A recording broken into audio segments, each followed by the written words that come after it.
నమస్తే అండి. నేను మీ దివ్యక్కను. ముందుగా అందరికీ భోగి, సంక్రాంతి, కనుమ పండుగ శుభాకాంక్షలు.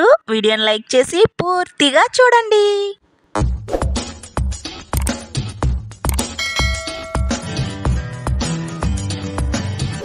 తెల్లవారుజామున 5 గంటలు లెగిసి అందరూ కలిసి భోగిమంట వేసుకుంటే చాలా బాగుంటుంది కదా. అందుకేనండి మా భోగిమంట చూసారా దగదగ ఎలా మండుతుందో. మనలో ఉన్న నెగిటివ్ అంతా ఈ భోగిమంటలో వేసేద్దాము.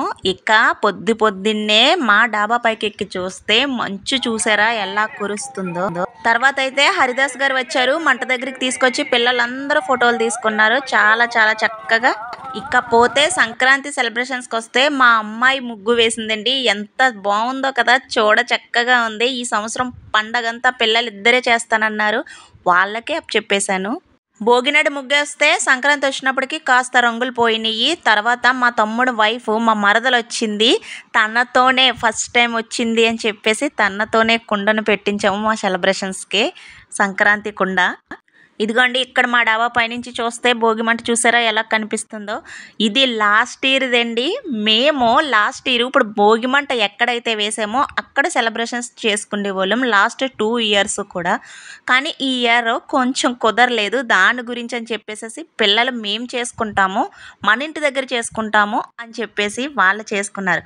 కానీ పొలాల మధ్య చేసుకుంటే ఆ కిక్కే వేరుగా ఉంటుంది.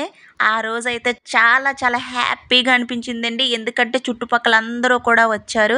వాళ్ళందరూ తలో చెయ్య వేసి సంక్రాంతి పండుగ సంబరాలు చేస్తుంటే ఉంది మరి మామూలుగా లేదండి. పిల్లల డాన్సులతో కిటకిటలాడిపోయింది అప్పుడైతేని. అప్పుడు పాలు కూడా పొంగించాము, చాలా బాగుంది. పరవణ వండాము. ఈ సంవత్సరం అక్కడ ఎందుకు చేయలేకపోయామంటే కొన్ని అనివార్య కారణాల వల్ల కాస్త స్టాప్ అయిందండి ఈసారి సంక్రాంతి సంబరాలు. అయినా కూడా మా పిల్లలు పట్టువదలని విక్రమార్కుల్లాగా తయారయ్యి చక్కగా మా డాబా పైన చేసుకున్నారు. ఇదిగోండి మా ఇంటికి అందరూ వచ్చారు. చాలా హ్యాపీగా అనిపించింది. ఫ్యామిలీ మొత్తంతో సంక్రాంతి సెలబ్రేషన్స్ చేసుకోవడం అన్నదే. ఇకపోతే మా అమ్మాయి మా మరదలు ఉన్నారు కదా అని చెప్పి వాళ్ళతోనే పాల్గుండుకు పెట్టించి పాలు పొంగించాము. ఇకపోతే అందరూ ఫెస్టివల్ అడిగారు కదా అని చెప్పేసి నేను కూడా ఈసారి ఈ వీడియోలో కనిపించేశాను.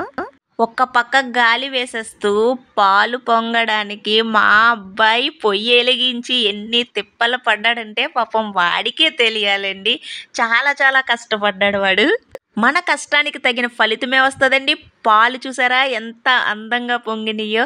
ఇలా పొంగితే ఇంట్లో సిరి సంపదలు కూడా బాగుంటాయని అంటారు కదా. సిరి సంపదలు అవసరం లేదండి, మంచి ఆరోగ్యం ఇస్తే చాలు కదా మనకి.